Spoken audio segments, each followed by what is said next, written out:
Hello everybody and welcome back to OG Cars, and in today's video you join us with Vinny, the Volvo 480 Turbo. Now basically this car did not make the NEC, but just on that subject, the NEC was a great success. Big thanks to all of the people that came over and said hello. We saw lots of our friends, we saw a few fans, we saw some of the automotive YouTubers. It was great to have our cars on the YMC stand. It was great to help with the IFA Club stand. Obviously you guys may have seen our sneak peek video of our cars on the stand and the IFA Club stand, so we hope you've seen that. And if you did go to the NEC, we really hope you enjoyed it, because we really did, and we enjoyed catching up with a lot of you guys. So it was great to have Mr. P and Char there, but obviously Char was not meant to be there. It was meant to be Vinny. Let's talk about why Vinny did not make it. So let's start at the back of Vinny. Now, in preparation for an MOT test, which I'll be honest, he hasn't had for a while and hasn't been on the road for a while, we just stuck these rear reflectors on and checked all the lights were working and sent it in. Now, we did receive an MOT fail list, unfortunately, and that did include the front headlight aim, which will be fixed on the MOT hopefully on Thursday when this car goes back in, and with any luck passes everything else. But basically there were a few other failures. So we had a failure for the rear brakes / handbrake not working properly, and we had one for the front right brake binding excessively. So unfortunately it was a no-go to start with, but we thought, you know what, we'll still get it in on the retest the day before we head to the NEC, and we ordered some parts in preparation. So just here are some nice freshly painted wheel bolts, but behind those nice freshly painted wheel bolts were a whole host of other bits of work. So basically we had the wheels off the back because we changed the rear calipers. The pads and discs were actually in really good condition. I had replaced them when we got this car back on the road in the first place a few years ago.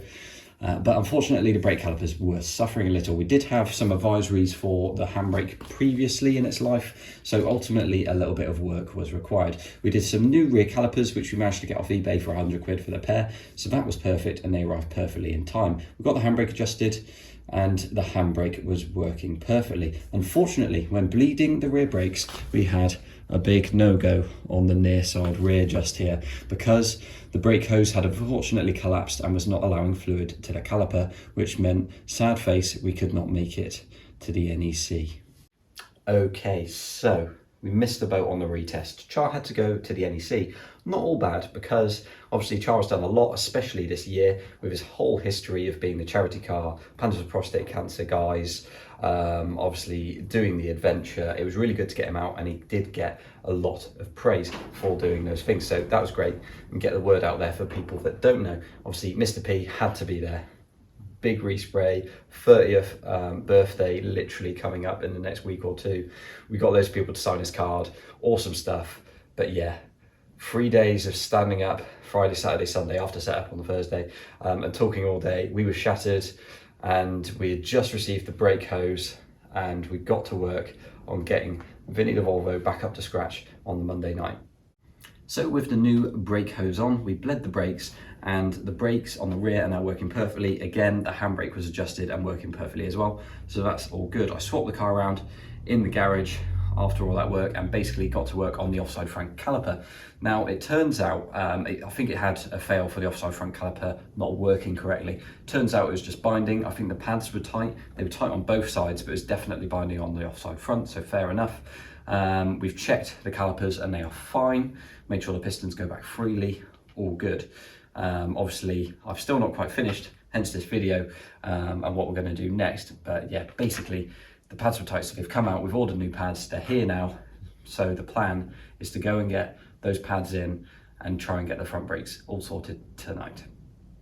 So admittedly, the front pads had plenty of life left in them, but they were tight in the carrier just by here. And obviously these ones have gone in very nicely. Just need to grease them up, put them in, and put the caliper back on.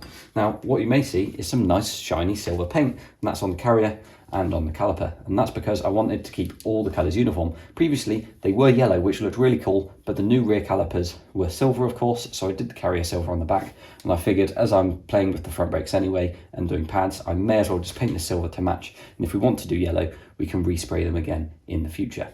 So with the brakes sprayed up and ready, and obviously all of our points on the back for the mounting all free and greased up as well. What we can do is just copper grease these pads, stick them in, and we're just going to stick the calipers back on now.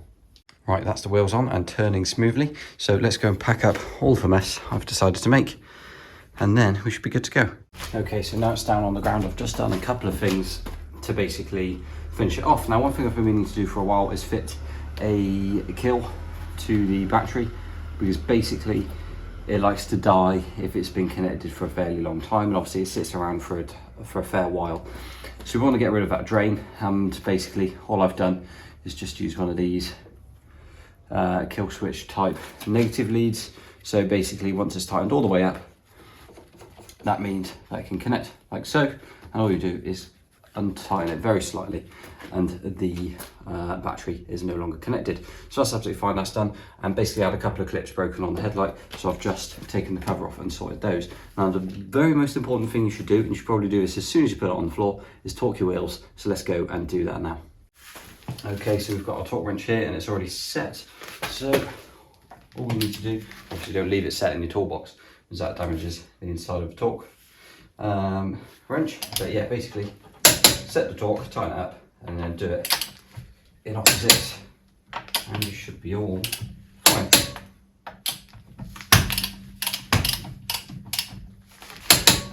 And then once we're all tight, just got to do all the other wheels and then we're all done.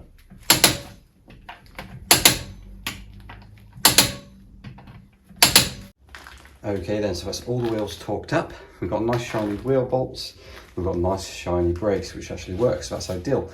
The MOT retest on Thursday. Wish Vinny the best of luck. I did very quickly off camera just change the spark plugs as well, because when I did the water pump a couple of months back after that failed, I did do a new alternator belt and a new engine oil service with a new filter, and I obviously did new coolant as well. So I figured the spark plugs were the only thing which hasn't been changed since we initially got it on the road a few years ago, so I thought I'd just chuck in some new Bosch Super 4s. So that's all done, it's all serviced, all up to date and all ready. So with any luck, you'll be seeing Vinny the Volvo 480 Turbo in another video very soon, where we can actually be outside, walk around the car, talk about everything we have done, and it be on the road legally and done. Wait and see you next time, folks. Like, comment and subscribe, and we shall see you all in the next one.